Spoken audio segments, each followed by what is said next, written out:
Welcome to the Krusty Fox! After last week's bombshell ending, where Carrie accepted Big's bombshell back into her life and her PJs, this week sees her grappling with the guilt of her continuing vacation at his. The bloodthirsty demon that lives in the hollowed out shell of what was once Miranda would like me to remind you to drop a like if you enjoy the video, subscribe for much more to come, and stay until the end for the top comment and question.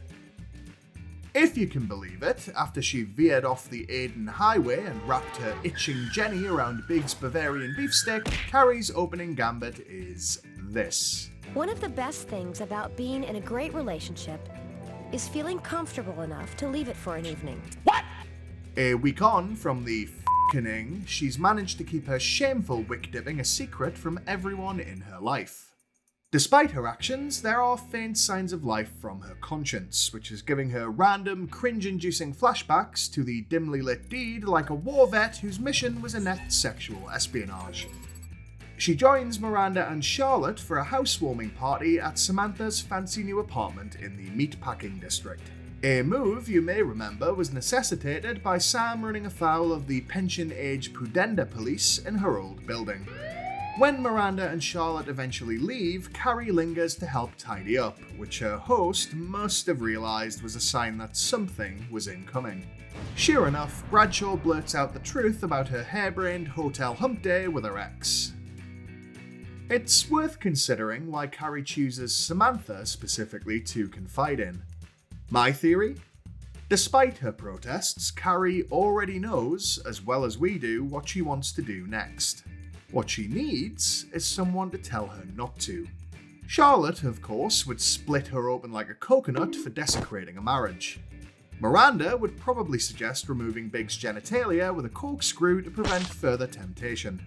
But sexually liberated Samantha can be relied upon not to judge or dictate who Carrie flashes her whisker biscuit at. She subsequently discovers that simply being around Aiden 24/7 sufficiently eases her mind and her impulsive whatsit.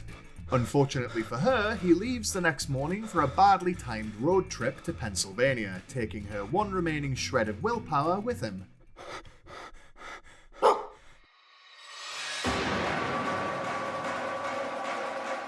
Later that day, Charlotte wields some guilt of her own like a perimarital broadsword at Bergdorf Goodman. Because you could sell her a bag of dog shit, and as long as she did it on Fifth Avenue, she'd still consider it classy. Trey counters her magpie mania for minging $1,300 plates by slipping her a copy of a prenuptial agreement. Rather than appreciate why the MacDougals might seek to protect their wealth from someone who acts like a descendant of Smaug the Dragon, Charlotte freaks out. In response, she consults full-time serial killer and part-time lawyer Miranda, who reassures her that it's all very standard and above board. That's not good enough for Scrooge MacYork, however, who only thinks discussing money is unromantic when the conversation isn't about how much of someone else's she can spend. The situation only worsens when Miranda spots fine print that puts Charlotte's total post-divorce worth at $500,000.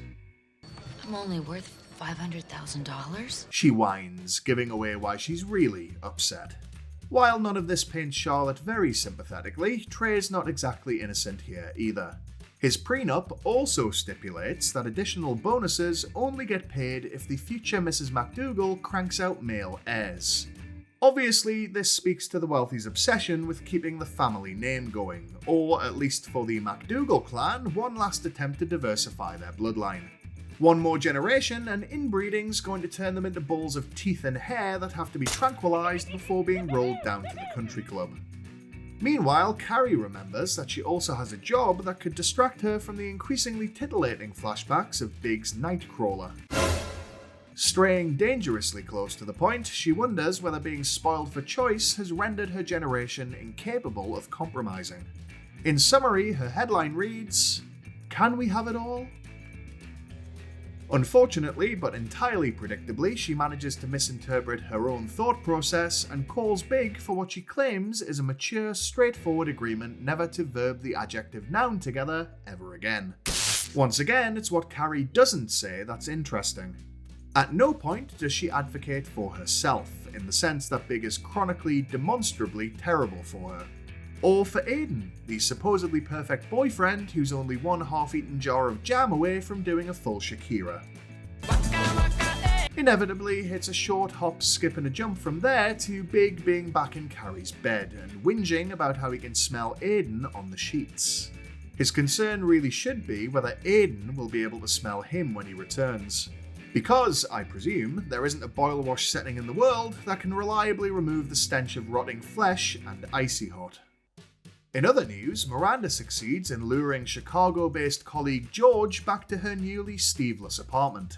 Sadly for her, she cleared all that extra space under the floorboards for nothing, since an impending flight back home means he never makes it past the front door.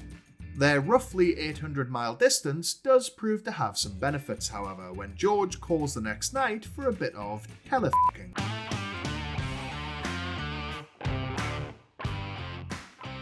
Miranda's only too happy to oblige, having finally found a way to experience companionship without the risk of waking up the next morning under a blanket made of the guy's entrails. Back at Carrie's apartment, she's frantically stripping her bed in preparation for Aiden's imminent return. The surest sign that what you've been doing in it is totally fine and not at all the worst. The worst! She is the worst person in the world. Huge skank. While she's squirming with guilt in his arms, Aiden proves himself to have the risk avoidance skills of a lemming when he chooses this as the moment to declare his love for his philanderesque girlfriend.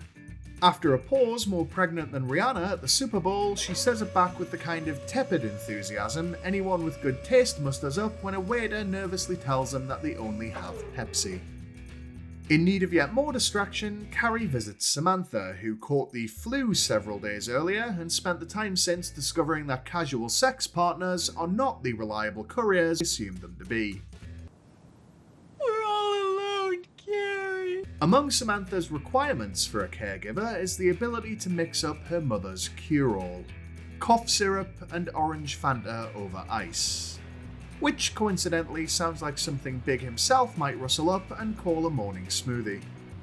Having discovered that Trey's mother Bunny is the mastermind behind her still unsigned prenup, Charlotte decides the most appropriate time to confront her is at her own engagement party. Considering that Bunny shares several aspects of her mothering style with the cordyceps fungus, Charlotte gets off remarkably lightly. She negotiates her future divorce value up to a cool $1 million and manages to escape without having a load of tendrils Frenched down her throat. This improved appraisal is all it takes to restore the soon-to-be Mrs. McDougal's faith in love, which should concern her. It doesn't, of course, because Charlotte's worldview is like one big game of The Price is Right. And as far as she's concerned, she's reclaimed her rightful place as the most valuable appliance in the whole house. 1 week later, Carrie's blissful afternoon of lying by omission with Aiden is interrupted when Big shows up unannounced. She drags long-suffering dog Pete out for a walk as an excuse to usher Big's pathetic arse away from her stoop. Acting as an audience surrogate, Pete manages to free himself and runs into traffic. An entirely understandable response after even 30 seconds of listening to Carrie's self-inflicted first world problems. Or for that matter, the sight of Big wearing a leaf print shirt. Sending the bigger of the two dogs home to its wife, Carrie chases the other through the city. That night, Miranda continues giving new meaning to the phrase phoning it in during another long-distance knuckle-glazing session with George, and eventually realizes that he's got multiple women on the line at the same time. Having thought hers was the only receiver he was dialing into, she breaks it off with him. Miranda needn't worry because Carrie's across town getting wet enough for the both of them. Stalking solemnly through the streets in a rainstorm, she fails to locate Pete and so trudges back to her apartment to admit the truth to Aiden. She arrives there to discover Pete chilling out in the bedroom, where he gives her some of the best and most deserved side-eye I've ever seen. Just out of shot is probably a bunch of scattered sausages, which he's been desperately trying to arrange into a warning for his hapless owner. Aiden sits Carrie down and, with what appears to be uncanny insight, asks her if she's cheating. Except all he's talking about are cigarettes, because he can smell the smoke on her. And if Aiden can smell it, then to Pete, being in Carrie's apartment must be like getting routinely mustard gassed. Carrie coughs to this significantly lesser lie rather than do what she was about to and admit that she's been letting Big put ranch in her hidden valley. What exactly it is about Big that makes him so magnetic remains a mystery. So, coming back to Carrie's earlier point, this all seems less to do with preferring one visitor to her squish mitten over another, and more to do with just not seeing why she should have to choose between them. Not that there are any especially good reasons for cheating, but even still, this one ranks pretty low.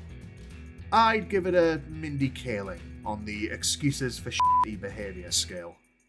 Anyway, that's enough terrible people for one video, let's look at some better people instead. Last time I asked you whether you'd ever lived with an ex and come to regret it. This time Julia Burgon clinched it with an admission that her true crime loving ex might have spent their post-breakup nights plotting her demise. Worth keeping in mind, if you ever hear the theme music to Serial playing faintly somewhere in your house, dive out the nearest window.